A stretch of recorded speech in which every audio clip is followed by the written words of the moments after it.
Salut, c'est Florian, bienvenue dans cette nouvelle vidéo. Dans cette vidéo, je vais te présenter l'action Amazon, qui est une de mes 10 actions de croissance pour compte titre préférées.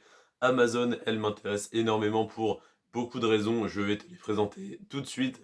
Tout d'abord, évidemment, sa croissance qui est très importante. Amazon a connu une croissance de 906% sur les 10 dernières années. Si tu avais investi 100 euros sur Amazon il y a 10 ans, tu aurais aujourd'hui 1006 euros, ce qui correspond aux 100 euros investis plus les 906% de croissance du cours de l'action. Donc ça, déjà, c'est extrêmement intéressant, mais est-ce que les fondamentaux de l'entreprise sont bons? Est-ce que l'entreprise fait du bénéfice, etc., etc. On va voir ça tout de suite. Déjà, le PER, il est de 34, donc il est très élevé, il est surévalué. Ça ne m'étonne que peu, mais il faut faire attention quand même parce que ça veut dire que l'action pourrait baisser pas mal, hein, elle pourrait facilement baisser de moitié en cas de problème dans l'entreprise, en cas de coup dur. Donc attention à ça. Donc voilà, un PER de 34 sur Amazon. La capitalisation boursière est une des plus grosses capitalisations boursières mondiales parce qu'elle s'élève à 1157 milliards d'euros. À titre de comparaison, la plus grosse capitalisation boursière, c'est Apple avec 2440 milliards. Là, on est à la moitié, on est à 1157 milliards d'euros, ou de dollars d'ailleurs, il me semble. Donc 1157 milliards. Le chiffre d'affaires, c'est très important, il est de 470 milliards, donc c'est le plus élevé que j'ai à te présenter parmi les 10 actions de croissance pour compte titre que je te présente dans ces vidéos-là.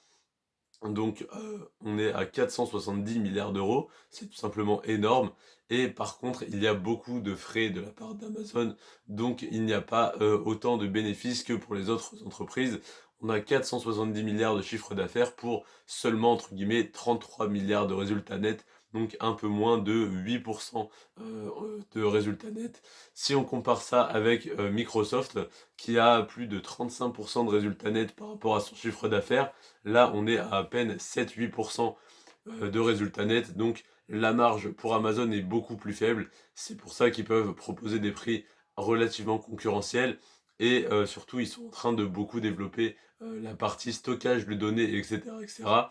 Euh, et, euh, et comment dire, et ils gagnent pas énormément, j'ai l'impression, sur les colis, les livraisons, etc.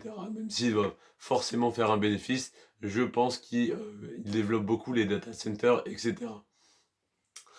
Donc on a un résultat net de 33 milliards d'euros et l'effectif total d'Amazon s'élève à 1 340 000 salariés.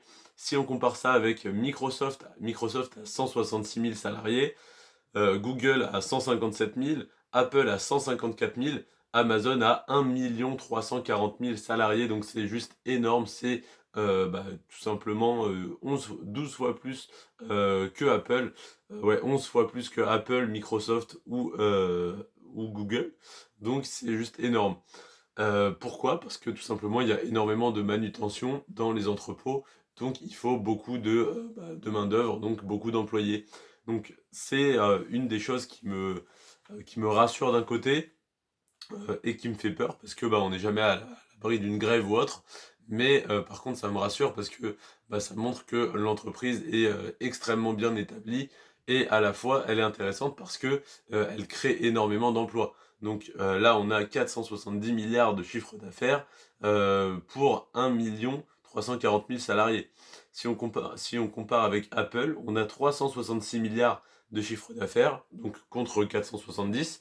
Donc on a seulement entre guillemets 100 milliards de moins. Par contre, on a 10 fois moins d'employés. On a 154 000 employés par rapport aux 1 340 000 de Apple. Donc, qu'est-ce que ça veut dire? Ça veut dire que ça crée énormément d'emplois et que malgré ça, Amazon arrive à être très rentable et plutôt que de réduire ses charges, et donc d'avoir un chiffre d'affaires moins élevé mais un résultat net plus élevé, Amazon préfère avoir un chiffre d'affaires extrêmement élevé et un résultat net un peu plus bas, mais bon, c'est très intéressant tout de même et on a quand même un résultat net de 33 milliards d'euros en 2021, ce qui est tout simplement énorme. Donc Amazon, énorme entreprise, c'est l'entreprise qui a le plus de salariés. Voilà, et puis c'est une des plus grosses capitalisations boursières mondiales et c'est celle qui fait le plus de chiffre d'affaires parmi toutes les actions, les actions de croissance pour compte titre. J'espère que tu comprends quand même ce que je dis malgré que j'ai la voix cassée. En tout cas, Amazon, voilà, action très intéressante. Il m'en reste encore 5 à te présenter, dont Netflix, Tesla et bien d'autres entreprises intéressantes. On se retrouve demain pour l'analyse de l'action Adobe. Donc, eh bien, à demain. Je te remercie d'avoir regardé cette vidéo. Si elle t'a plu, t'a intéressé et t'as appris quelque chose, n'hésite pas à la liker pour me faire part de ta satisfaction et à me laisser un commentaire. Ça me ferait extrêmement plaisir. Sur ce, c'était Florian. Prends soin de toi et de tes finances. Et à demain, 15 h. Ciao.